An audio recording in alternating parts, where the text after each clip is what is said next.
Mga lalabs, kumusta tayong lahat guys? Magluluto tayo ng cake guys. Yung cake ko guys ay may strawberry flavor na siya guys. Ayan guys. Siyempre dinagdagan ko na lang ng 3 itlog at saka cooking oil at saka tubig lang guys. Ayun lang minimix ko guys kasi guys yung cake natin guys ay may flavor na siya. So yun lang ang dinagdag ko.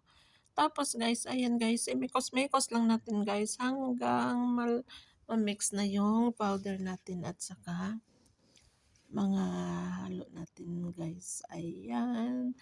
Pagkatapos natin imikos-mikos guys, syempre guys, ilagay na natin sa ating lalagyan para ready to cook na siya guys. Ayan guys. Simple lang guys ang gusto ni amo guys. Ayaw ni amo guys yung may mga topping na icing or mga cream. Ayaw niya ng ganun guys. Kaya ganyan lang talaga ang gusto niya guys. Ayan guys. Ayan. Ang ating strawberry flavor na cake guys. Ayan guys. Ganyan gusto ni amo guys. Plain lang siya guys. Ayan. Super bango pala guys ang strawberry. Ayan. Thanks for watching.